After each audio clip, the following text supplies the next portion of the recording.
वो लोग का टाइम था 4 बजे, वो 2:30 बजे ही चला गया। कोई घड़ी देखा नहीं, चांदनी रात थी, गांव का इलाका था। तो बांध पर वो दौड़ते हुए गया तो उसे कोई अ, साइड में बैठा हुआ दिखा। तो वो नीचे उतरता है और उससे पूछता है कौन हो तुम। वो कू कू की आवाज़ करता है। फिर से उसको डांटा। तो वो इस तरह से उठा जैसे कि बहुत भयानक तरीके से उठा। तो सभी रनर्स दौड़ के भाग गए वहां से, सीधा अपने घर पे जाके रुके। तो टाइम जब देखा तो उस समय 3 बज रहा था। तो इसका मतलब था कि 2:30 बजे से वो दौड़ रहा था।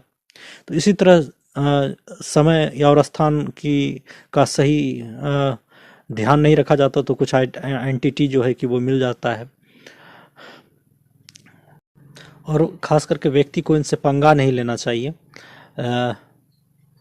समझदारी दिखानी चाहिए। इसी तरह रात के 9 बजे के रात में कहीं दूर से वो लड़का साइकिल चलाते हुए आ रहा था और सामने देखा कि एक बूढ़ा व्यक्ति अ, चले जा रहा है।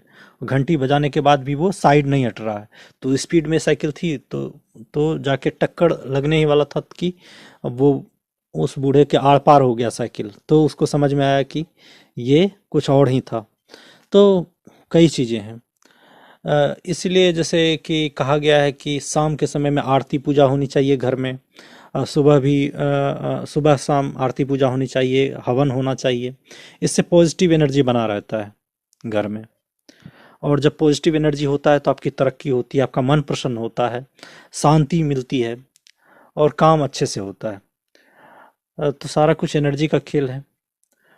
अ, इस वीडियो का बस मकसद यही था कि हम लोग एनर्जी को पहचाने, टाइम को पहचाने, स्थान को पहचाने कि ये किस समय कहाँ क्या होता है। आज के बच्चे इसका ख्याल नहीं रखते।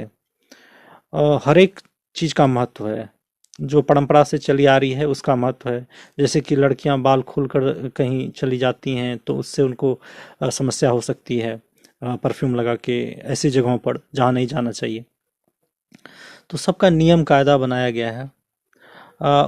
ये बात इसलिए भी इस इस वीडियो में मैंने इस बात की इसलिए भी चर्चा की क्योंकि मुझे लगता है कि आजकल नियम का पालन बहुत लोग नहीं कर पाते, लेकिन जब समस्या घेरती है तब उन्हें याद आता है।